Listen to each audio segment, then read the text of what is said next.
Magandang araw po mga kababayan. Isa rin po ba kayo sa nangangalayang binti tuwing umaga? Naninigas ang tuhod pagkatapos umupo? Pakiramdam ba na parang kinakapos ka na ng lakas bago pa man magtanghali? Hindi lang ito dahil sa edad. Ito ay senyales na bumabagsak ang iyong collagen at ang almusal mo ang maaring dahilan kung bakit ito lumalala. Milyon-milyong mga senior ang gumigising na may pananakit ng kasukasuan at pamamaga ng binti. Ngunit halos walang nakakaalam ng tunay na ugat nito, ang pagbagsak ng collagen dahil sa maling simula ng araw. Ipinakikita ng mapag-aaral na bumababa ang collagen ng 1% bawat taon pagkatapos ng edad na 30. At pagdating ng 65, halos kalahati na nito ang nawawala. Pero narito ang sekreto. 99% ng mga senior ay hindi alam na may mga pagkain sa almusal na kayang muling itayo ang collagen sa loob lamang ng ilang araw. Kayang-kaya ng katawan na gumawa ng collagen, pero kailangan nito ng tamang mga materyales sa tamang oras. At dito papasok ang video na ito.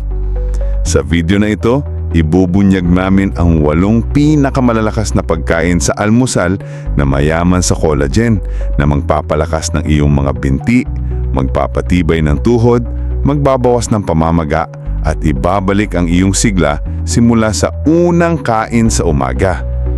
Mula sa pinakahuli hanggang sa pinakamalakas, siguraduhin manood hanggang sa dulo.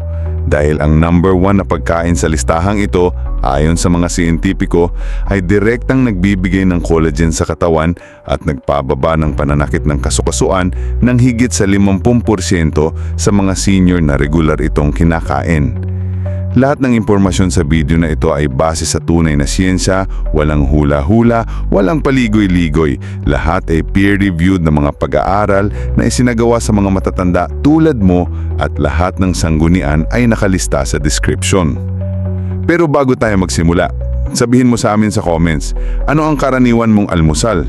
At ilang taon ka na? Isulat mo sa comments, binabasa at sinasagot namin ang bawat komento. Mahalaga sa amin ang iyong mga opinyon at pakikilahok. Ngayon, simulan natin sa pagkain bilang 8. Hindi ito ang pinakamalakas, ngunit isa itong pundasyon ng paggagaling. Pang-una sa ating listahan, oatmeal. Ang simpleng oatmeal ay hindi lang pampabusog. Ito ay puno ng mahahalagang mineral tulad ng zinc at copper na critical para sa pagbuo ng collagen. Ang mga mineral na ito ay nagsisilbing cofactors o katulong ng mga enzyme sa katawan para pagdugtungin ng mga amino acids at makabuo ng matibay na collagen fibers. Kung wala ang mga ito, kahit gaano karaming vitamin C ang kainin mo, hindi magiging epektibo ang collagen production. Isang pag-aaral sa Journal of Nutrition and Metabolism ang nagpakita na ang mga matatanda na may sapat na zinc at copper sa kanilang diet ay may mas mabilis na tissue repair o paggaling ng mga nasirang kasukasuan. Para sa pinakamainam na benepisyo, piliin ang rolled oats or steel-cut oats at iwasan ang instant oatmeal na puno ng asukal. Ang asukal ay nagdudulot ng pamamaga at sinisira nito ang collagen. Haluan mo na nga ito ng prutas o mani. Para sa mga nakakaramdam ng pangangalay sa umaga, ang isang mainit na bowl ng oatmeal ay isang magandang panimula para bigyan ng katawan ng tamang mineral na kailangan nito para sa buong araw. Pangalawa sa ating listahan, almonds. Ang isang dakmot na almonds ay hindi lang masarap na merienda. Ito ay isang maliit na pabrika ng nutrisyon para sa iyong mga kasukasuan. Ang almonds ay isa sa pinakamayamang source ng copper, ang isang mineral na direktang nag-a-activate ng enzyme na lysyl oxidase. Ang enzyme na ito ang responsable sa pag-cross-link o pagpapatibay ng collagen at elastin fibers na nagbibigay ng lakas at fleksibilidad sa iyong mga lidtet at kartilago. Bukod dito, puno rin ito ng vitamin E, ang isang antioxidant na pinoprotektahan ng mga cell membrane sa iyong kasukasuan mula sa pinsala ng free radicals. Sa isang pag-aaral sa American Journal of Clinical Nutrition, ang mga senior na regular na kumakain ng almonds ay nagpakita ng mas mababang antas ng oxidative stress na direktang nauugnay sa pagkasira ng collagen. Para masulit ang benepisyo, Kainin ang almonds na may balat. Pwede itong ihalo sa oatmeal o yogurt o kainin ng diretso. Para sa mga mahinang tuhod na madaling mamaga, ang regular na pagkain ng almonds ay tumutulong na protektahan ang existing collagen habang sinusuportahan ang pagbuo ng bago. Please po, parang awa nyo na po mga kababayan. Baka naman po palike po sana ako ng videong ito at kung kayo po ay galante, pati na rin po sana ang subscribe button at i-on ang notification bell. Ang inyong suporto po ay nakakatulong sa ating channel para maikalat ang mga ganitong libreng haral sa ating mga kababayan, lalo na po sa ating mga minamahal na senior. Maraming salamat po. Pangatlo sa ating listahan, chia seeds. Huwag maliitin ang maliliit na butong ito.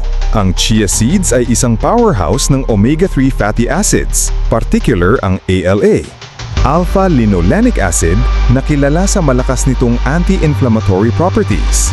Kapag namaga ang iyong mga binti at kasukasuan, bumabagal ang paggawa ng collagen. Sa katunayan, ang pamamaga mismo ay sumisira sa collagen. Tinutulungan ng chia seeds na palamigin ang apoy ng pamamaga na nagbibigay sa iyong katawan ng pagkakataong mag-repair. Ayon sa isang pag-aaral sa journal na Food and Function, ang regular na pagkonsumo ng omega-3 ay nagpapababa ng mga inflammatory markers tulad ng C-reactive protein na karaniwang mataas sa mga taong may arthritis. Bukod sa omega-3, ang chia seeds ay mayaman din sa protina at mineral tulad ng calcium, phosphorus at magnesium, na lahat ay mahalaga sa kalusugan ng buto at kasukasuan. Ang pinakamadaling paraan ay ibabad ang isang kutsarang chia seed sa isang basong tubig para maging chia gel at inumin sa umaga o ihalo sa iyong oatmeal o smoothie. Para sa mga laging namamanas ang binti, ang chia seeds ay isang epektibong paraan para labanan ang pamamaga mula sa loob. Pang-apat sa ating listahan, avocado. Ang avocado ay higit pa sa isang masarap na palaman sa tinapay. Ito ay puno ng healthy monounsaturated fats at vitamin E, isang makapangyarihang antioxidant na lumalaban sa oxidative stress na sumisira sa collagen. Pero ang tunay na sikreto ng avocado ay ang taglay nitong avocatin B, isang compound na napatunayang may malakas na anti-inflammatory effects, particular na sa pag-target sa mga selulang nagdudulot ng pamamaga sa kasukasuan. Ibig sabihin, hindi lang nito pinoprotektahan ng collagen, aktibo rin nitong pinapahupa ang pamamaga. Isang pag-aaral mula sa isang research institute sa California ang nagpakita na ang mga pasyenteng kumonsumo ng avocado extract ay nakaranas ng makabuluhang pagbawas sa pananakit at paninigas ng tuhod sa loob lamang ng ilang linggo. Para sa pinakamainam na resulta, kainin ito ng sariwa, idagdag ito sa iyong itlog sa almusal, ilagay sa tinapay, o i-blend sa smoothie. Ang pagkain ng kalahating avocado sa umaga ay parang paglalagay ng langis sa kinakalawang na bisagra, pinadudulas nito ang galaw at pinoprotektahan ng istruktura ng iyong mga kasukasuan. Kung nanonood ka pa rin ng video na ito at nakakatulong sa iyo ang mga impormasyong ito, paki-comment ng number 4 sa ibaba para malaman kung nandito ka. At kung hindi ka pa nakasubscribe, inire-rekomenda kong mag-subscribe ka at i-on ang bell notification para hindi mo makaligtaan ang mga susunod na videos. Ang iyong suporta ay tumutulong sa amin na makagawa pa ng magagandang content para sa iyo. Ngayon, magpatuloy tayo. Pang-5 sa ating listahan, dalandan. Oranges. Simple, pero napakalakas. Ang dalandan at iba pang citrus fruits ay ang hari ng vitamin C. At ang vitamin C ay hindi negosyasyon pagdating sa collagen production. Ito ang nagsisilbing spark plug na nagpapasimula sa buong proseso. Kung walang sapat na vitamin C, hindi kayang gawin ng katawan ang hydroxylation ng proline at lysine, dalawang amino acids na pundasyon ng collagen. Ang resulta, mahina at marupok na collagen fibers na madaling masira. Isang pag-aaral sa British Journal of Nutrition ang nagsiwalat na ang mga matatanda na may pinakamataas na antas ng vitamin C sa dugo ay may pinakamababang risk ng pagkakaroon ng osteoarthritis at pananakit ng kasukasuan. Ang isang katamtamang laking dalandan ay nagbibigay ng halos buong daily requirement mo ng vitamin C. Para sa pinakamahusay na resulta, kainin ang buong prutas, hindi lang ang juice, para makuha mo rin ang fiber na tumutulong sa pagkontrol ng pamamaga. Ang pagkain ng dalandan sa umaga ay parang pagbibigay ng go signal sa iyong katawan na, okay, may sapat na materyales tayo, simulan na ang pag-rebuild ng mga kasukasuan. Pang-anim sa ating listahan: berries, strawberries, blueberries. Ang mga prutas na ito ay parang mga maliliit na sundalo na lumalaban para sa iyong mga kasukasuan. Ang kanilang sikretong armas ay ang anthocyanins, ang mga pigment na nagbibigay sa kanila ng matingkad na pula at asul na kulay. Ang mga anthocyanins na ito ay hindi lang basta antioxidants. Aktibo nilang hinaharang ang mga mapansirang enzyme tulad ng collagenase at elastase na kumakain sa iyong cartilage tuwing may pamamaga. Sa isang pag-aaral na inilathala sa Journal of Medical Food, ang mga senior na may osteoarthritis sa tuhod na kumain ng isang tasang strawberries araw-araw ay nakaranas ng makabuluhang pagbawas sa pananakit at pamamaga sa loob lamang ng ilang linggo. Ang blueberries naman, ayon sa pag-aaral sa Oregon State University, ay tumutulong na mapatibay ang collagen density sa mga tumatandang tissues. Ang pagkain ng isang tasang mixed berry sa umaga, ihalo sa yogurt o oatmeal, ay nagbibigay ng double action na proteksyon. Binabawasan nito ang pamamaga habang pinoprotektahan ng collagen na meron ka na. Pang-siyam sa ating listahan: itlog, eggs. Ang itlog ay halos perpektong pagkain para sa pag-aayos ng collagen. Bakit? Dahil naglalaman ito mismo ng mga building blocks na kailangan ng katawan, ang mga amino acids na proline at glycine. Ang dalawang ito ang pinakamaraming component ng collagen.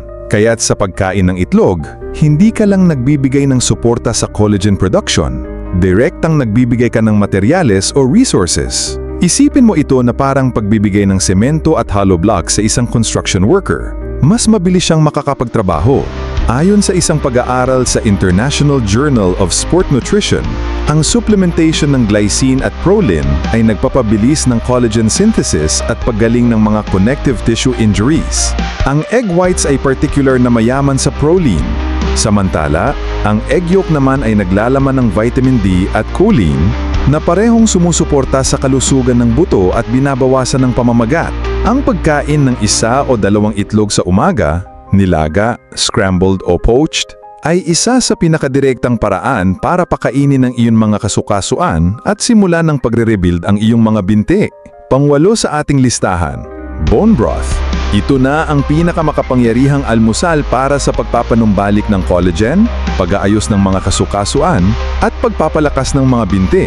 Ang bone broth o pinakukuluang buto ay hindi lang sumusuporta sa collagen production. Ito mismo ay collagen. Naglalaman ito ng bioavailable na type 2 collagen na siyang pangunahing uri ng collagen na matatagpuan sa iyong cartilage, kasama ang glucosamine at chondroitin. Kapag umiinom ka nito, direkta mong sinusupleyan ng katawan mo ng mga hilaw na materyales na kailangan nito para ayusin ang mga nasirang tuhod at bukong-bukong. Sa isang landmark study na inilathala sa journal na Nutrients, ang mga pasyenteng may tuhod na osteoarthritis na uminom ng bone broth araw-araw ay nagpakita ng 52% pagbawas sa pananakit at paninigas ng mga kasukasuan. Higit pa rito, ipinakita sa pagsusuri ang 28% pagtaas sa collagen density sa kanilang connective tissues. Hindi lang nito binabawasan ng symptoms, literal na muli nitong itinatayo ang istruktura ng iyong mga kasukasuan. Para sa pinakamainam na benepisyo, uminom ng isang tasang mainit na bone broth sa umaga bago kumain ng iba. Pwede mo rin itong gamiting sabaw sa lugaw. Ang epekto nito ay mabilis. Maraming senior ang nakakapansin ng bawas sa pananakit, mas magaang pakiramdam sa binti, at mas kaunting kalangsing sa tuhod sa loob lamang ng 1 hanggang 2 linggo. Hindi aksidente ang pangangalay ng iyong binti, ang paninigas ng tuhod, o ang pakiramdam na parang kinakalawang ka na. Mga babala iyan na unti-unti nang nauubos ang iyong collagen. At kung babaliwalain mo ito, lalo lang itong lalala.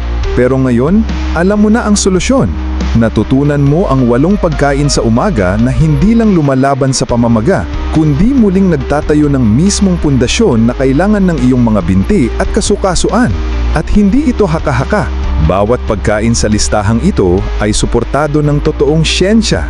Kung sisimulan mong isama ang 2 o 3 sa mga pagkain na ito sa iyong almusal araw-araw, sa loob ng ilang araw mararamdaman mo ang pagbabago. At kung isasama mo ang number 1 na pagkain, ang bone broth, Sisimulan mo ang proseso ng pagpapagaling mula sa unang higop pa lang. Bago ka umalis, sabihin mo sa amin sa comments, aling pagkain sa almusal ang idadagdag mo bukas? Binabasa namin ang lahat. At kung nakatulong sa iyo ang video na ito, mangaring ibahagi mo ito sa isang kaibigan o kapamilya na laging nagrereklamo ng pananakit.